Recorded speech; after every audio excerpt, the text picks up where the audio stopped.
Good morning, everyone. Let's do some prayers.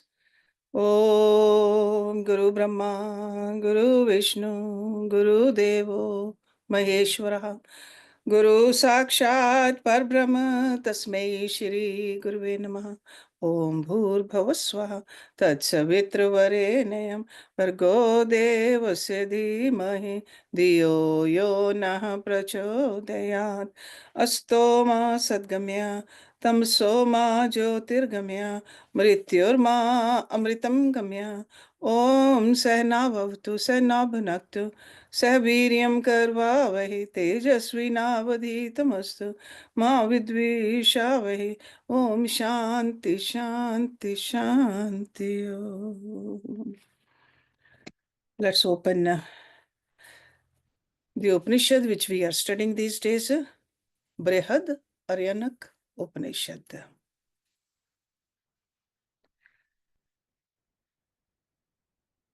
And the section which we are studying right now, it's the third section. And this is called a Udgat. There's a Udgat Vidya. Udgat Vidya is where you meditate on divinity through the prana. So you can say that meditation on the Udgat as prana. And if you remember that this section started with that allegorical story about the two forces, divine and demonical. They both are the offsprings of Prajapati, known as gods and demons. These are like a twin forces which are in all of us. Virtue of good actions, they are called gods, and the virtue of vicious actions as demons. That's why when we help somebody, that is a godly action. On the other hand, when we hurt somebody, whether it is through the body or the words or the thoughts, that's a demonic force.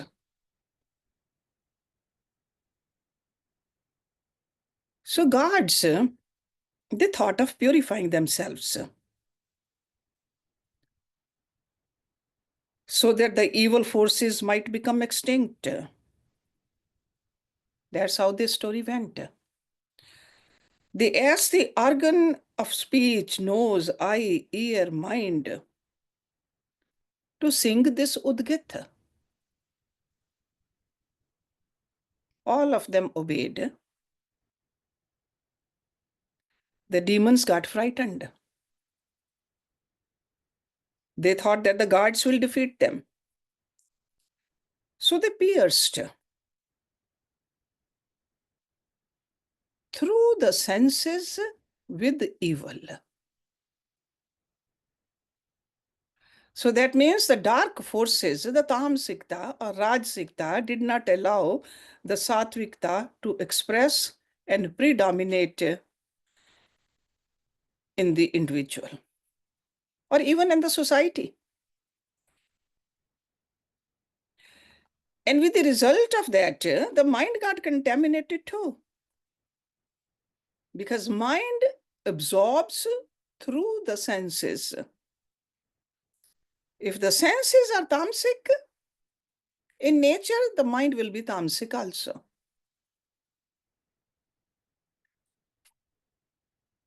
So none of them could effect proper sanctification or transcend the evil, the senses, even the mind. So in the end, Pran chanted the Udgita. And the consequence of that was that demons were blown out of the body in all directions.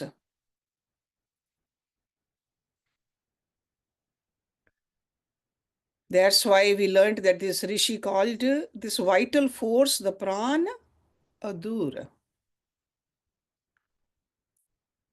And I was telling you, Dur means that death remains away from it.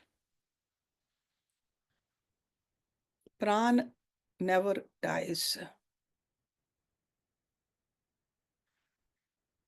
Pran took away the sins of the gods and deposited them at the ends of the quarters.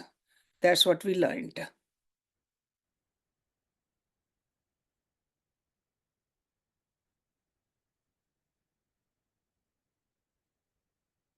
And mind got pure also, free from the evil.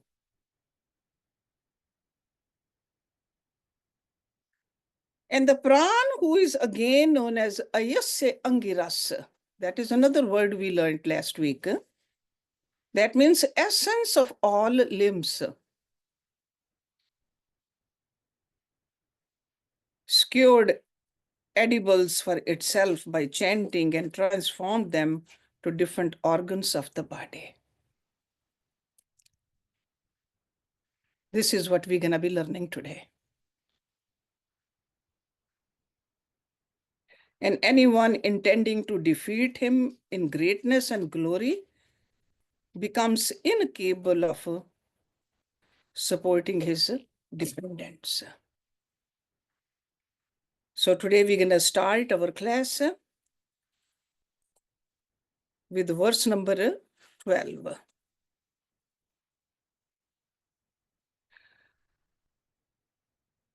Savivacham eva प्रथमाम अयविहत स यदः मृत्युम अत्यम उच्यत सो अग्निर्भवत सो अयम अग्नि परेण मृत्युम अतिक्रांतो दीप्यते.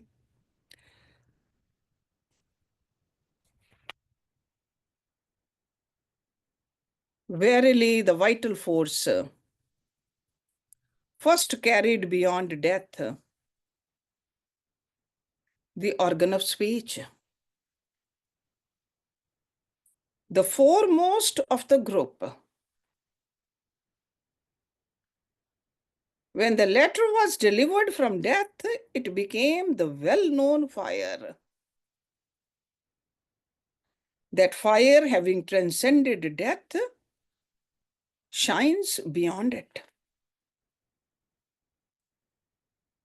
So, in other words, the Pran carried first the foremost organ of speech alone, beyond death. When that speech was freed from death, then it became fire. That fire, transcending death, shines beyond it. So, first of all, the organ of speech was brought forward. Speech is foremost among all organs. Why? Because it is the best medium of self-expression. Speech is a better instrument to sing the holy Udgita than the other organs. And we are all familiar with it.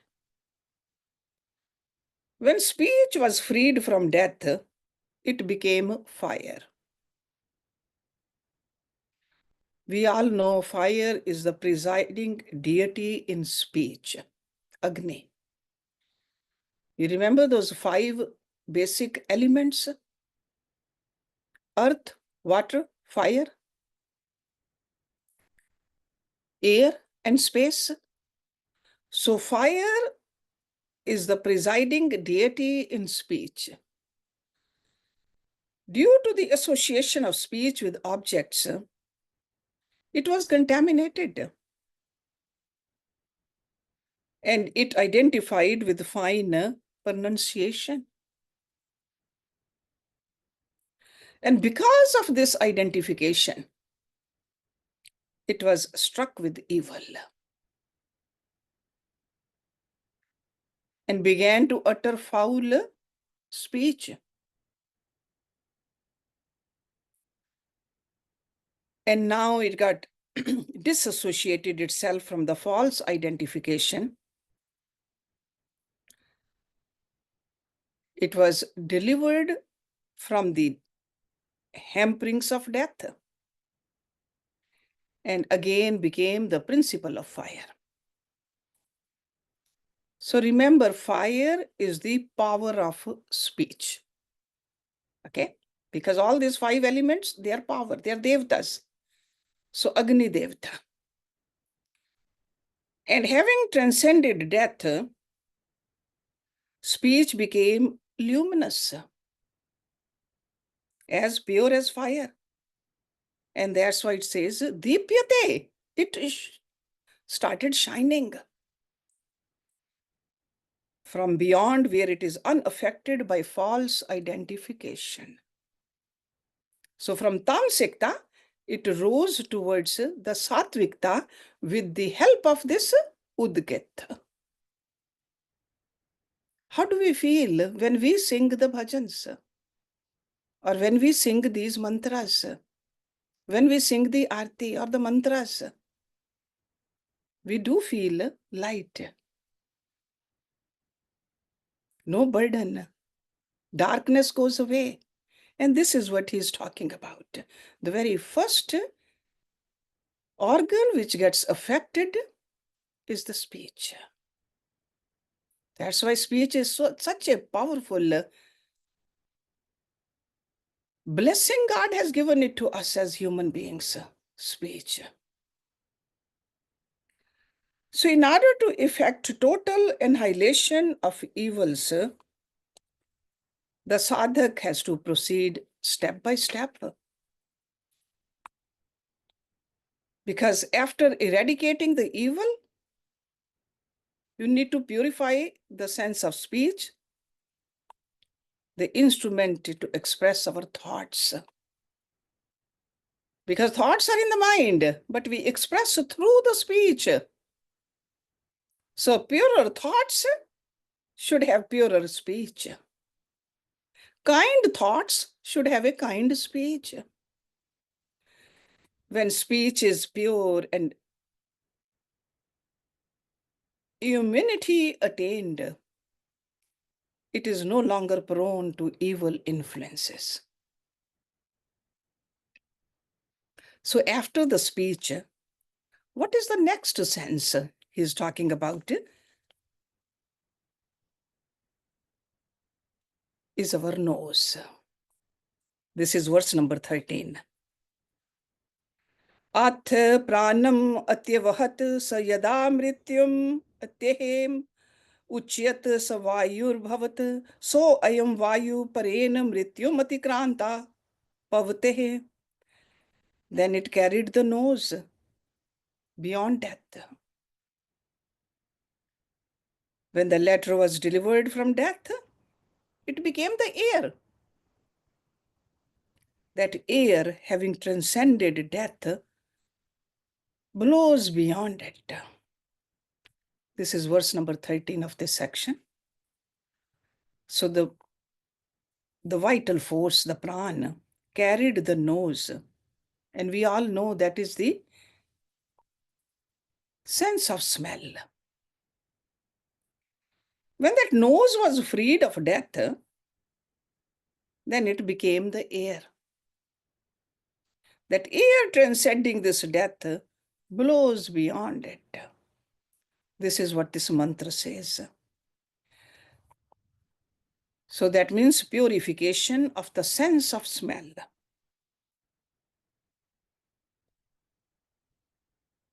It had identified itself with the objects of good smell. And that's why evil caught it. It started smelling foul odor also. Because wherever there's a duality, so fine odor and foul odor, it identified itself to these varieties and shaped itself according to their nature. And when the attack of the dark forces as a whole and the demons, they became successful, But Pran, through its purity and its power, destroyed those demons. So that's how this sense was also restored to its original nature. And the process of refinement and even the divinity took place. So the speech was first to undergo transcendence, and the nose is the next one, according to this rishi. And when it gained freedom from the evil consequences of the sense perceptions, the nose became air. See, just like a speech is associated with the Agni, the fire, nose is with the air.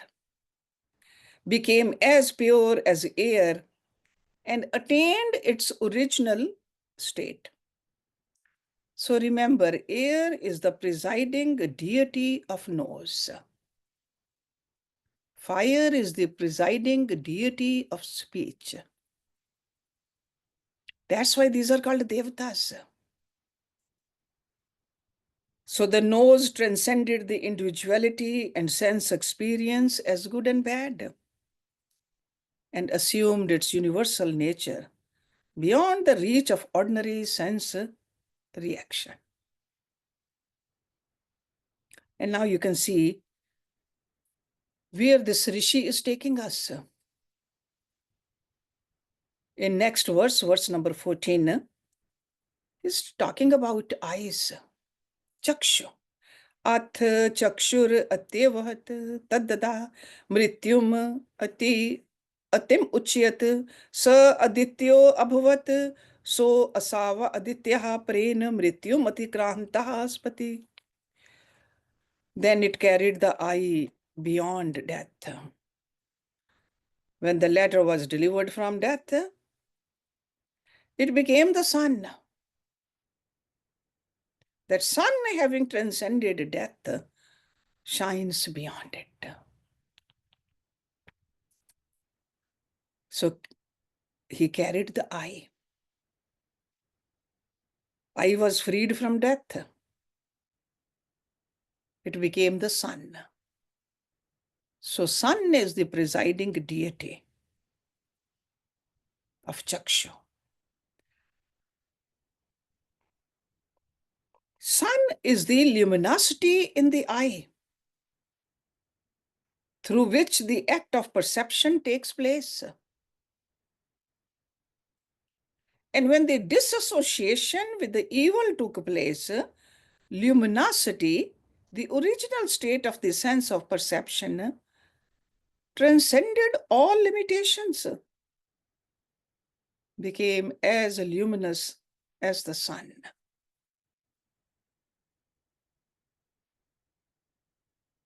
Having cast away all the darkness of the evil.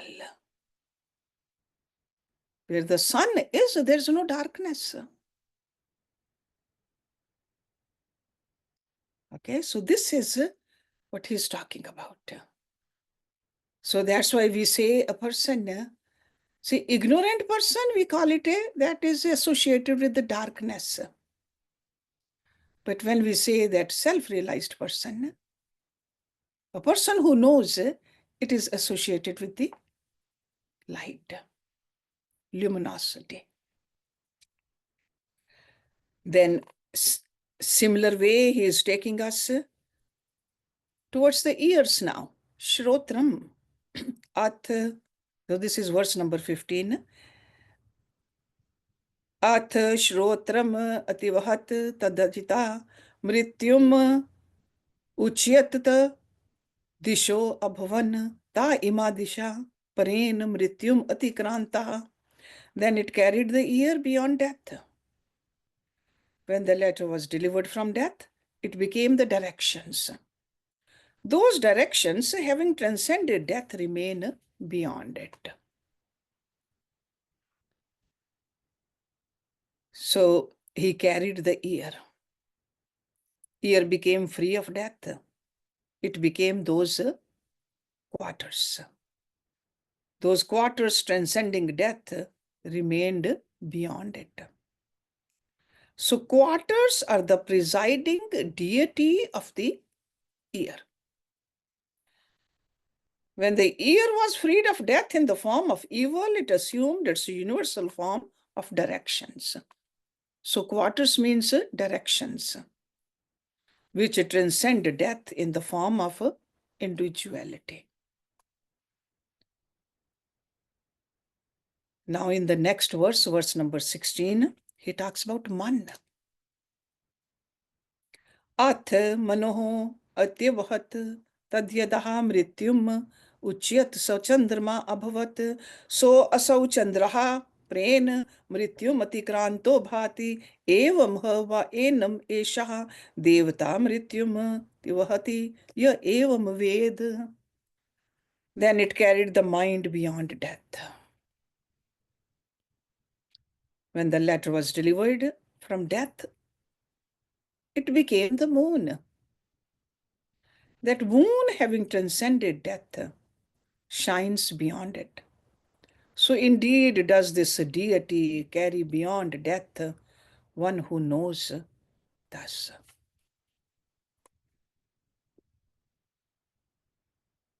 So carried the mind. Who carried the mind? Who is doing all this? The udgit in the prana. That meditation done to that level. So meditation is the one which is helping with the help of the udgit. Remember that. So when that mind became freed from death, then mind became the moon. That moon transcending death shines beyond it.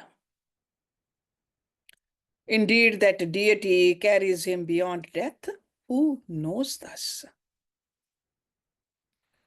So that means the mind transcended all sense limitations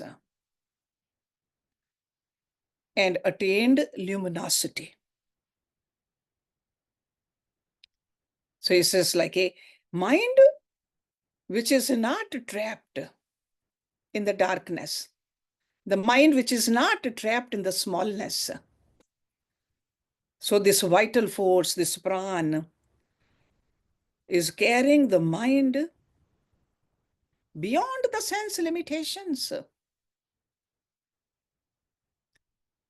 We are not the senses. Sure, we are not the mind either. But we have been given this very powerful instrument which can take us beyond these limitations. And that instrument is mind, but we have to purify the mind. And purification of the mind, he is teaching us with the help of these udket, through the senses also. So then he says in verse number 17, Ath atmanehe anadhyam gayat yadi किंच अन्नाम्यतेः न नैव तद्यतेः इहि pratisthiti. Then it obtained edibles for itself by singing. Whatever food is consumed by creatures is consumed by the vital force itself, and it resides in that food. Anna.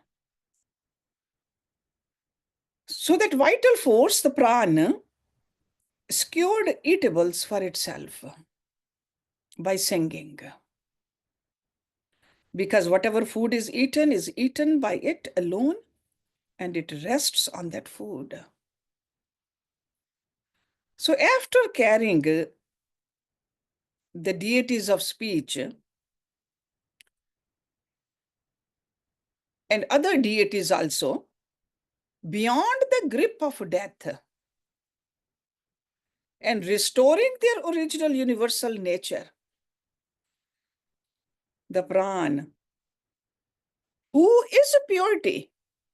Pay attention to this. So pran alone is pure. And it has the power also. And it is the main support of all the limbs of the body. It secured edibles for itself by chanting. And how did it obtain the edibles for itself? It obtained the food through other beings. Because this verse says, whatever food is eaten by other beings is consumed by the vital force alone. It permeates all the beings. And it also rests on that food. We all know that the food is transformed into different organs of the body. And the vital force resides in the body. So it is said that the pran rests on food. Pran is pure. That's what we learned. Everything else can have the darkness. All the organs also, mind also. But pran can never be dark. So pran is pure. It does not contract any evil by performing the act of securing food. It is free from attachment. It is free from the sense experiencing. So even though the sense organs may be contaminated by evil, but pran does not take that evil. On the other hand, it counteracts and nullifies the destructive action of evil. Pran. Do we ever pay attention to this pran shakti in us? If we have lived 50, 60, 70 years of life, this powerful mechanism in us, which is always pure,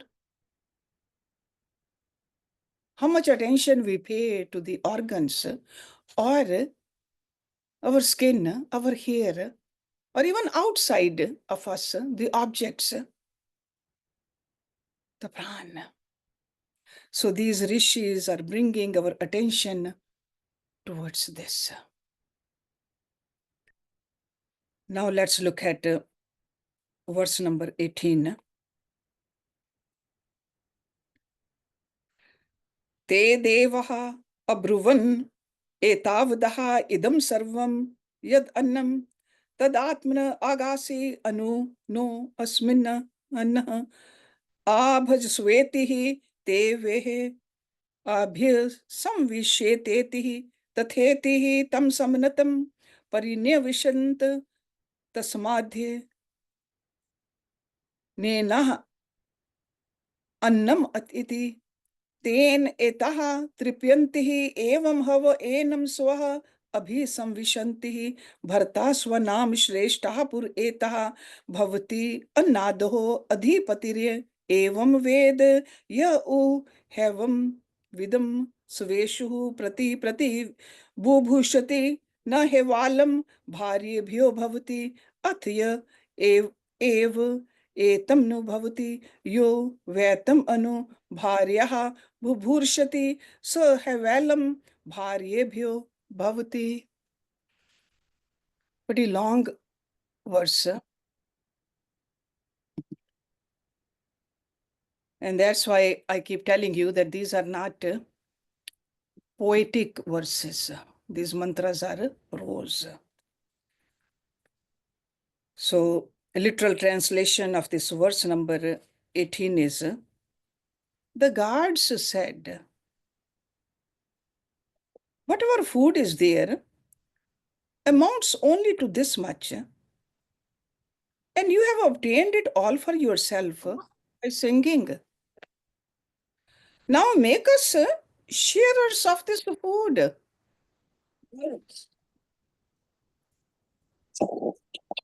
Well, then, said the vital force, sit around facing me. Very well, said the guards, and sat down encircling it. Hence, any food that one partakes of through the vital force satisfies these guards, the organs. So do his kinsmen sit around facing him who knows this. He becomes the sport of those kinsmen, the best among them, their guide and chief, and he is a good eater of food. Anyone among his kinsmen who wants to compete with such a knower is certainly incapable of sporting his dependents. But whoever follows him or wants to sport his dependents under him is alone capable of doing so. So first of all, we got to understand these guards are all these senses. They said to the prana, whatever food is there is all this much only. And you have got for yourself by singing. But now share it with us.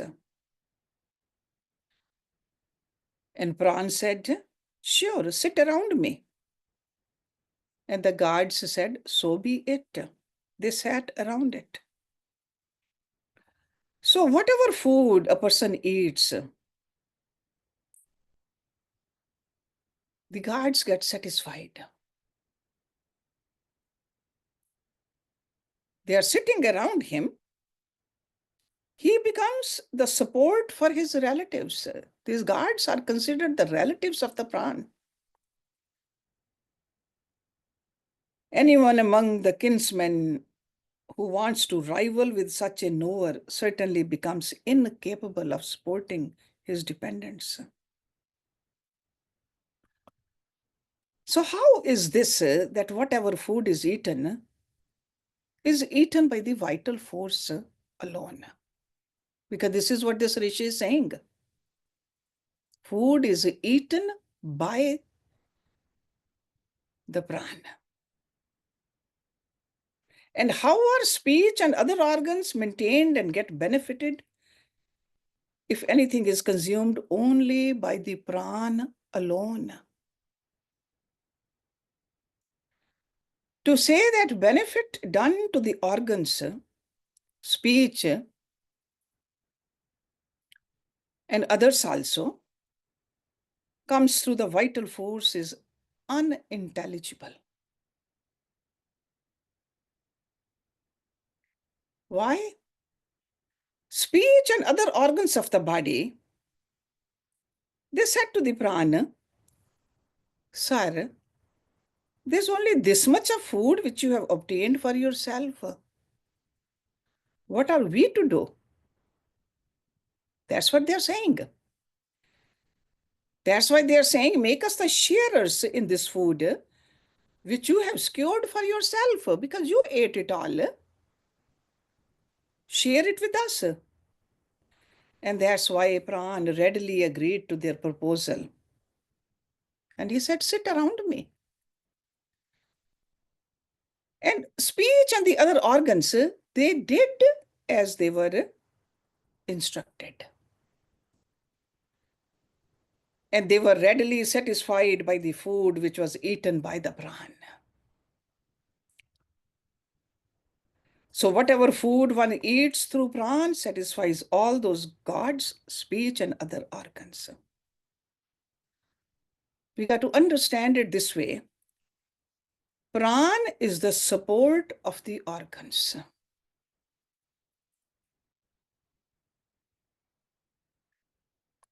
And all these organs, he is calling them his relatives.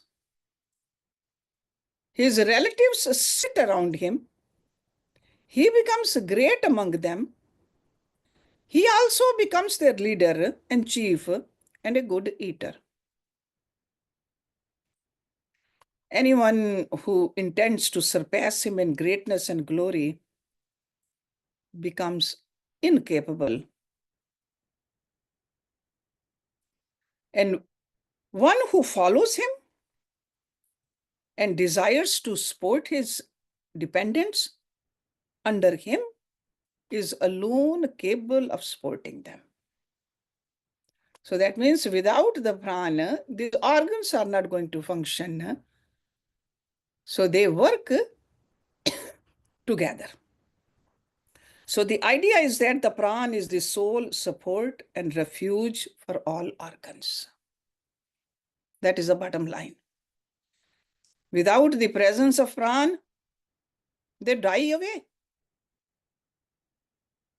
And this is what we'll see in the future verses. So the significance of prana as the sole support is emphasized in this verse. There's such a big verse, but this is the essence of this verse. That sole support is like a prana. I think we have time for one more verse, verse number 19. So ayasya he angirasaha anganam hi rasa prano va anganam rasa prano hi va anganam rasa tasam adhyam chakasmat angahat prana utkramati tadev tat shatpati eshi va anganam rasa. It is called ayasya angiras. We learned this word last time also. It is the essence of the limbs of the body. Ayasya angiras. The vital force is verily the essence of the limbs. It is indeed their essence. If from any limb the vital force goes out, it dries up there itself. Therefore, it is indeed the essence of the limbs. So, Ayasya Angiras is the name. He is the essence of the limbs of the body. Or you can say Pran is the essence of the limbs. Pran is the essence. So for any limb, the Pran departs. According to this mantra, that limb will dry up. It is the essence of the limbs.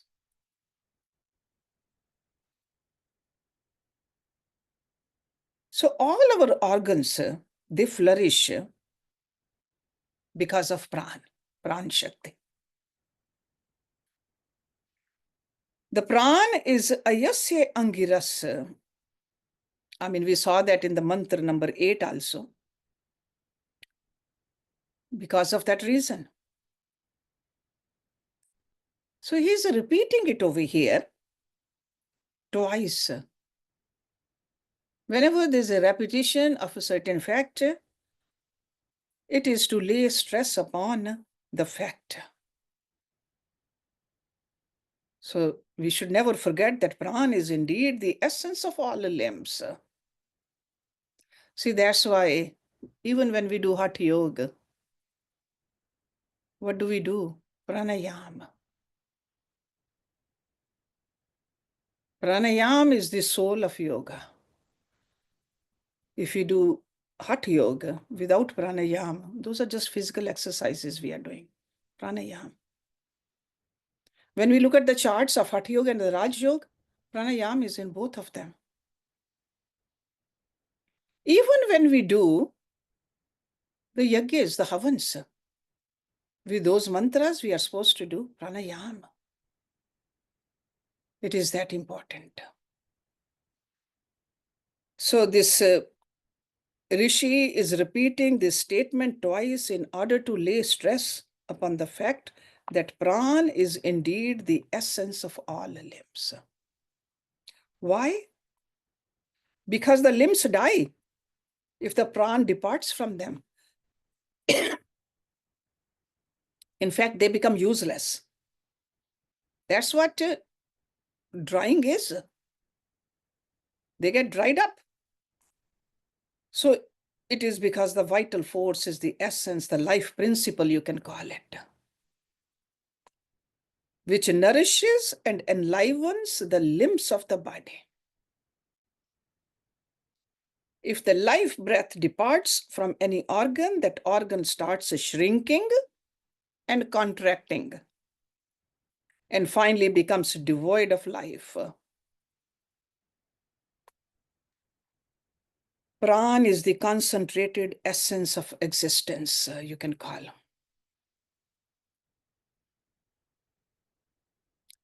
We don't see the soul, which is the essence of us. But at the level of the pran, we can definitely, if we pay attention, we can feel it. So that's why when rishis talked about these koshas also, these layers of our personality, they talked about pran mein kosh. It is this vital energy in us. So pran is the concentrated essence of existence. It is permeating through every particle and pore of the body. And not only our body, in this entire universe. See, just like a Brahm is everywhere, Pran is everywhere too. But in our own little universe, we can definitely feel it. We can work on it. There are techniques given by these great yogis so that we get to know what this Pran Shakti is, which is so important. You can see that so many mantras this Rishi has written about this. Next week, we will start with verse number 20, where he talks about Brihaspati. Eshu ev Brihaspati vagve brihati tasya eshpati tasmadu Brihaspati. He says this Pran itself is again a Brihaspati. Speech indeed a Brihati. This Pran is the Lord. Therefore, this is called Brihaspati. So we'll talk about that. I'll explain it to you. Who is this Brihaspati? We are all familiar with these terms, but do we really know in essence what all this is? This is what this Rishi is trying to explain it to us.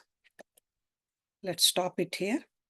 Om Purnamada Purnamidam Purnat Purnamudachyate Purnasya Purnamadaye Purnameva Visheshyate. Om Shanti Shanti Shanti Om. Thank you very much for joining.